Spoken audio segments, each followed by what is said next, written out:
Maroon enterprise, Sonadanga 29 Ahsanullah সরণি, বয়রায় অবস্থিত।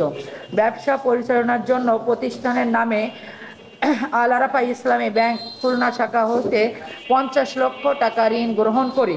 পরবর্তীতে south Bangla agricultural bank KDA শাখার ম্যানেজার আমাকে প্রস্তাব দেন বাৎসরিক 9% সুদে ঋণ গ্রহণ করার।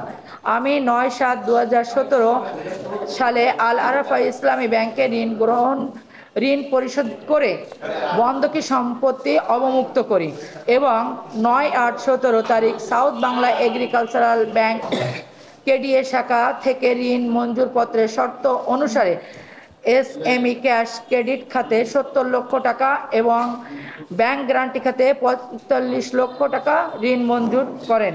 উল্লেখিত তিনটি তফসিলে সম্পত্তি ছোট বয়রা মৌজায় সিএস খতিয়ান 472, এসএ খতিয়ান 452, পৃথক খতিয়ান 2429, পরবর্তী নাম্বার 2571, যার আরএস খতিয়ান নাম্বার 84808, সিএস দাগ 2033, এসএ দাগ 2132, বিআরএস দাগ 2527। জমির পরিমাণ 0.0971 একর। সম্পত্তি 2017 সালে যাহার বাজার মূল্য ছিল 1,76,40,000 টাকা, যার বর্তমান বাজার মূল্য ন্যূনতম 25 লক্ষ টাকা হিসেবে 2,42,75,000 টাকা এবং স্থাপনার মূল্য 40 লক্ষ টাকা, সর্বমোট 2,82,75,000 টাকা। করোনা মহামারীর পর ব্যবসা মন্দাভাবের কারণে উক্ত সম্পত্তি বিক্রয় করে ব্যাংকের লোনের পাওনা পরিশোধের জন্য ব্যাংক ম্যানেজার মোহাম্মদ আব্দুর রশিদ মধ্যস্থায় জৈনক জিন্নাত আলী গাজীর সাথে 25/1/2022 তারিখে একটি বিক্রয় চুক্তি করি।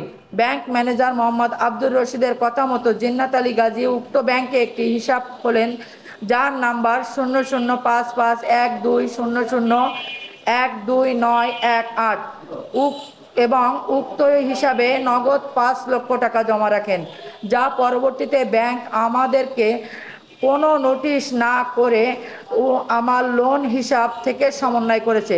জিন্নাত আলী গাজী জমির কাগজপত্র যাচাইয়ের জন্য ব্যাংকের নিকট উক্ত জমির কাগজপত্র চাইলে ব্যাংক ম্যানেজার প্রতারণার আশ্রয় নিয়ে কালক্ষেপণ করতে থাকেন।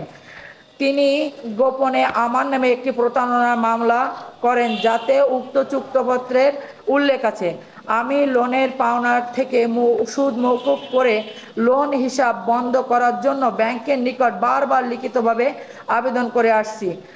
বর্তমান ব্যাংক ম্যানেজার বিধান কুমার শাহ আমার আবেদন উপেক্ষা করে প্রতারণার আশ্রয় নিয়ে অবৈধভাবে লাভবান হওয়ার জন্য গোপনে একটি সাজানো নিলামের আয়োজন করেন।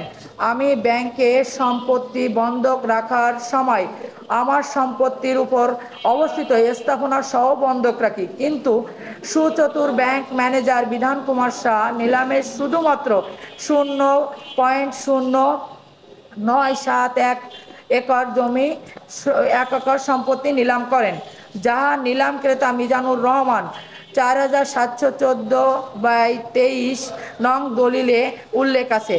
আমি পরে খোঁজ নিয়ে জানতে পারি উক্ত নিলামের ক্রেতা মিজানুর রহমান এবং ব্যাংক ম্যানেজার বিধান কুমার শাহ ব্যবসায়িক অংশীদার। এই বিষয়ে আমি ব্যাংক ম্যানেজার বিধান কুমার শাহর নিকট সহযোগিতা চাইলে তিনি আমাকে সাবেক স্বৈরাচারী সরকার খুলনা সিটি মেয়র তালুকদার আব্দুল খালেকের ভয় দেখান এবং তিনি আমাকে মিথ্যা মামলার হুমকি দেন। তিনি আমাকে এই বিষয়ে নিয়ে বাড়াবাড়ি করতে নিষেধ করেন। তিনি আমাকে আরও বলেন, এই নিয়ে বেশি বাড়াবাড়ি করলে তোকে র্যাব দিয়ে ক্রসফায়ার করে জঙ্গি বলে চালিয়ে দেব। নিলাম ক্রেতা সাতক্ষীরার একজন চিহ্নিত প্রতারক। আমি উক্ত নিলামের বিরুদ্ধে খুলনায় যুগ্ম জেলা জজ আদালতে দেওয়ানি 18/2023 নং মামলা এবং সদর সহকারী জজ আদালতে দেওয়ানি 102/2024 নং মামলা দায়ের করেছি, যাহা এখনও চলমান রহিয়াছে। উক্ত মামলা চলমান থাকা সত্ত্বেও সাবেক স্বৈরাচারী সরকারের খুলনা সদর থানা আওয়ামী লীগ সভাপতি অ্যাডভোকেট সাইফুল ইসলাম, উক্ত ও অতিরিক্ত জেলা প্রশাসক রাজস্ব খুলনা মুকুল কুমার মৈত্র, সদর সহকারী কমিশনার ভূমি নাহিদ সরোয়ারকে মোটা অঙ্কের ঘুষের মাধ্যমে ছাত্র জনতার আন্দোলন চলাকালীন সময় ক্ষমতার অপব্যবহার করে আমাকে উচ্ছেদের চেষ্টা চালান।